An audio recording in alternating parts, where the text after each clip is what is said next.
Yes, again, alright mga minamahal, Alicia ninyo, nagbabalik muli para sa ating panibagong video. So, yes, today I am on my vacation dito nga po sa Singapore. But then kahit nagbabakasyon tayo mga minamahal, abay, hindi dapat lumilipas ang update natin na balita tungkol nga po dito nga sa ganap sa ating bayan. So ngayon, mukhang gusto atang sumama.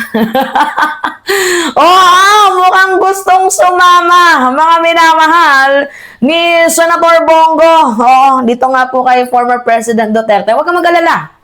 Senator Bongo, malapit na. Oo, dahil isa ka na sa pinangalanan, 'di ba, ng love letter ng International Criminal Court. Don't you worry. Mukhang malapit ka na nga sa katotohanan at hindi mo na kailangang malungkot or mag-celebrate pa ng kalungkutan sa isang taon mahigit na ngayon ni former President Duterte na nandoon nga po sa kulungan dahil baka maybe isa ka na sa, kakapihan, diba? Isa sa kasama, kakapihan, kakwentuhan ni former President Duterte. Alright, so sabi dito, isang taon na ang nakalipas mula nang masaksihan natin ang isa sa pinakamalungkot na yugto sa ating kasaysayan. Pinakamalungkot daw yun na yugto, mga minamahal, nung nakulong si Digong.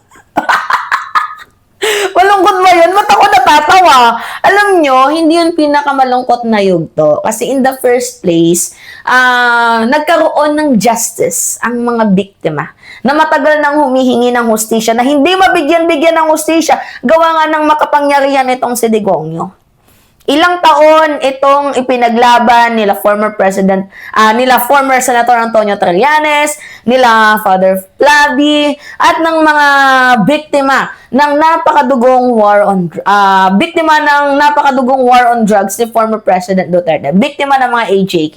Matagal na nila itong pinaglaban, humigit kumulang 8 taon bago nabigyan ng justice itong mga taong ito. Oo, na talagang itong si Digong binalibag ang hustisya. Yung parang siya yung batas. 'Di ba dapat yung batas, dapat siya yung matakot sa batas, pero ang nangyari siya yung naging batas. So how can you say, Senator Bongo, na isa po yung pinaka nakakalungkot na yugto? Baka sa'yo, nakakalungkot na yugto kasi nakakapagbenepisyo ka kay former President Duterte, and we all know, Senator Bongo, na ikaw ay isa sa mga rason kung bakit si former President Duterte abay nandiyan ngayon sa International Criminal Court.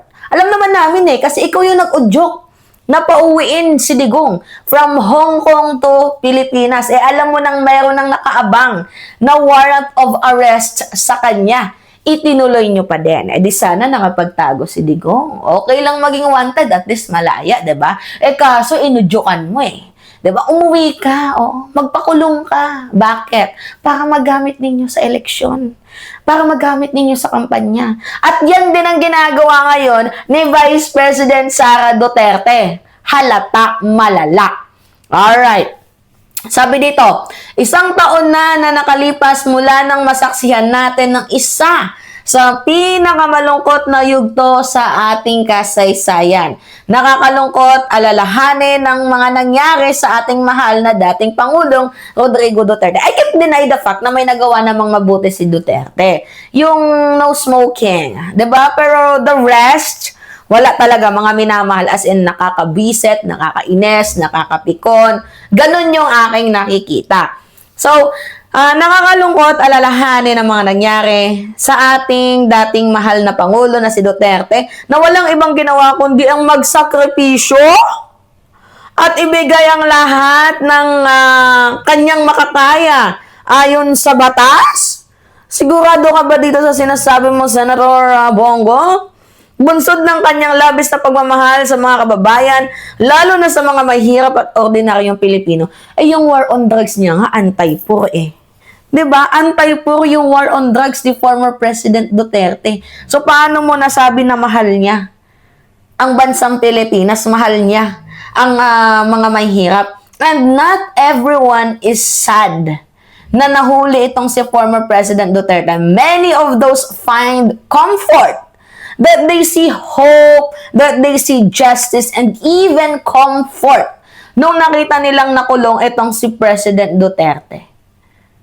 Nagkaroon ng hope, nagkaroon ng justice. 'Di ba? And to whoever the victims, mga minamahal, kung sino man yung mga biktima na yon, na persecute, ginawa nila ng propaganda, ginawa nila ng red tagging, kaya naman kasi na ano yan, napatay kasi Adik Benedictus, mga ganyan-ganyan. They find peace now. They find comfort. Diba? They find hope. They find justice. Na itong si former President Duterte ay nakakulong. Diba? And si former President Duterte din ang gumawa ng kanyang history. And soon, you will be joining him. Don't you worry. Senator Bongo, isa ka na din sa malapit, lumalapit, at mukhang malapit na talaga.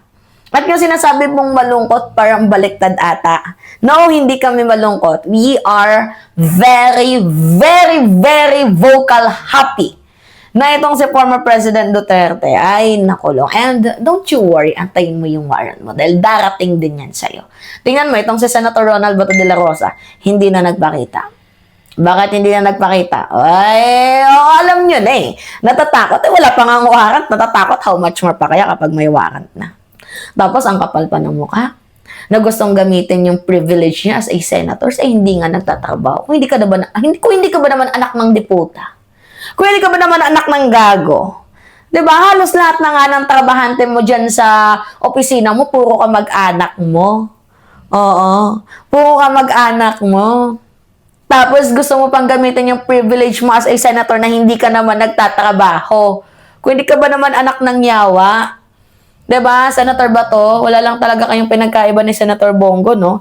Ay, nako, Diyos mio, itong mga senador na to, dapat dito, ginigilitan ng pinapalo sa puti. Di ba? Actually, yung mga DDS lang yung nasa sad. Pero tayo, we are happy. Because we find peace, we find hope, and also, we find accountability. Justice. Diba? Alright. So, gamitin mo lang Sara Duterte yung yung si Digongyo. And yeah, let's see kung hanggang saan ninyo magagamit itong si former President Duterte para sa paawa-awa effect ninyo. Na ewan ko kung meron pang naaawa sa inyo. Diba?